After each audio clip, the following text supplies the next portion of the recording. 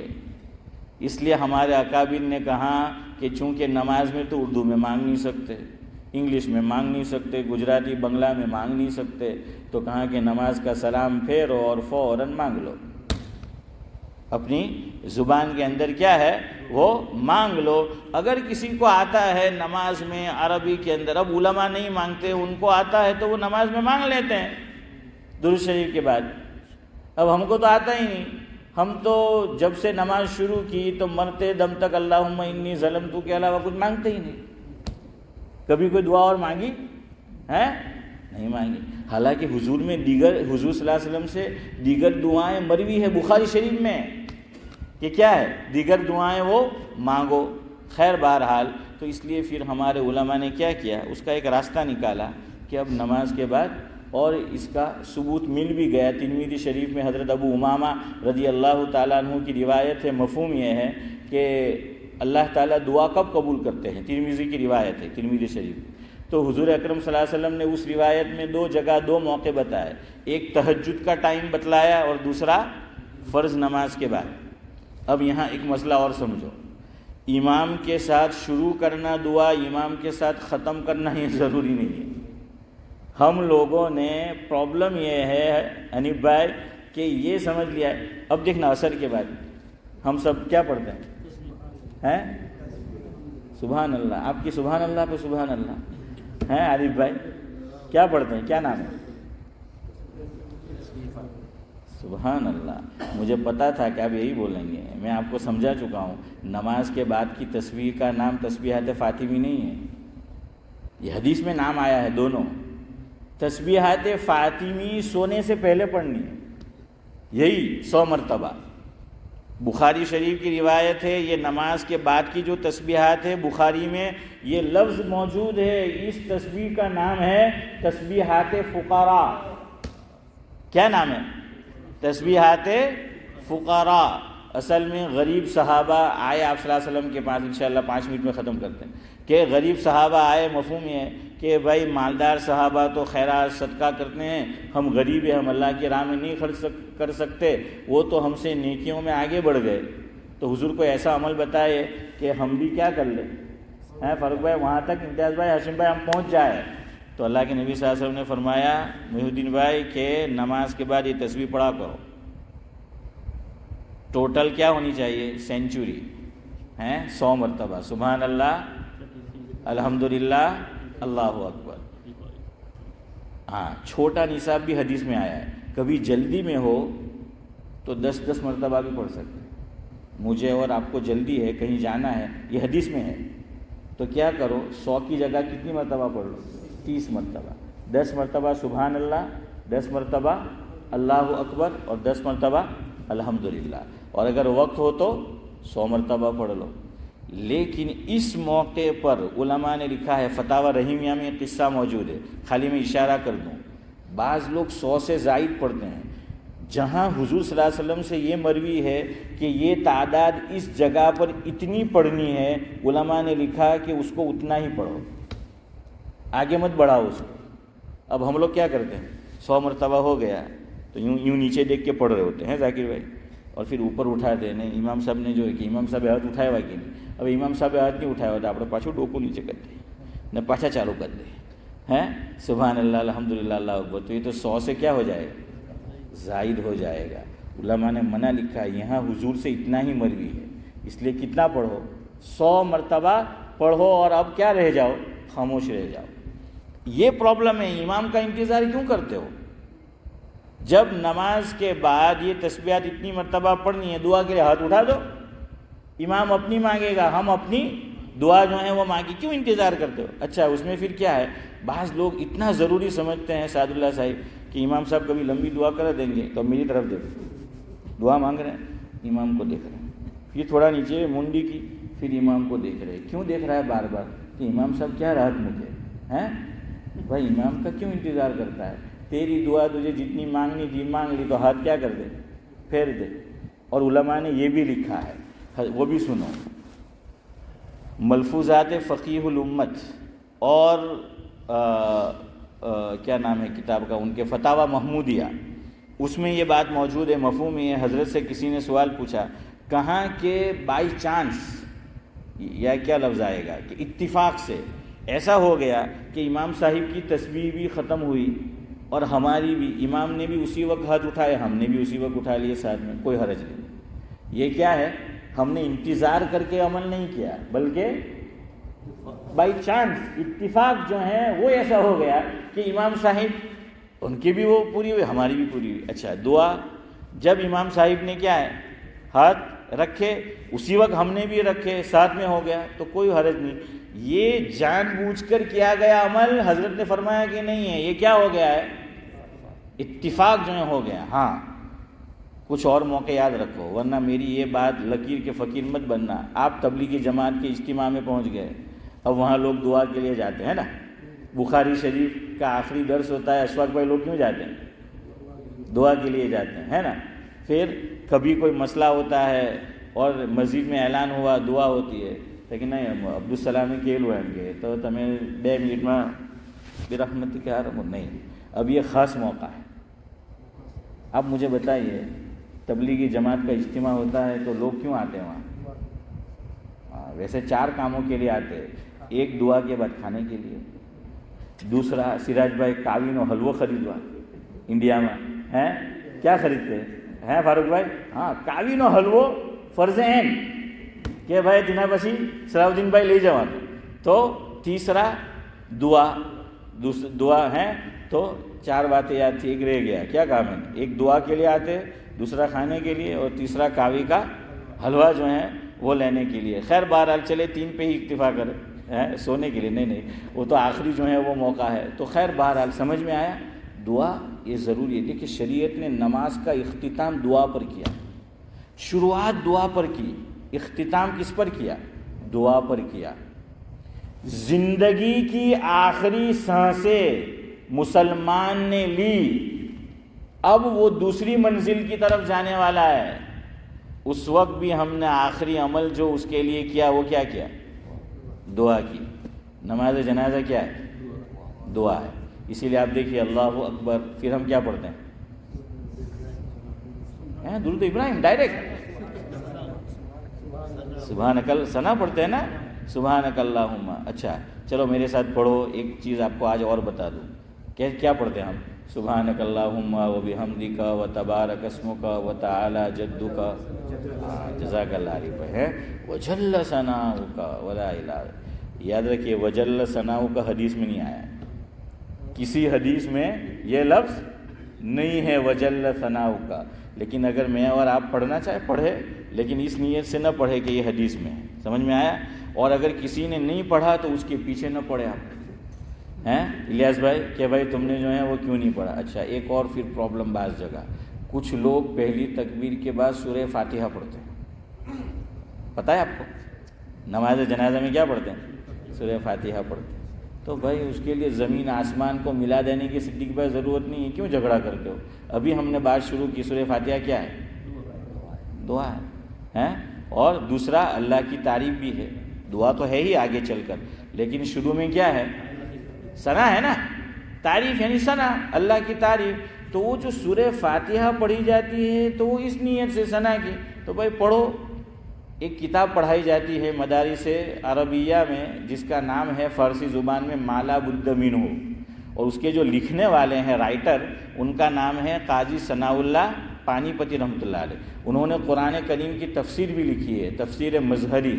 انہوں نے وصیت کی تھی کہ جب میرا انتقال ہو جائے اور جو میری نماز جنازہ پڑھائے تو پہلی تکبیر کے بعد وہ سورہ فاتحہ پڑھے۔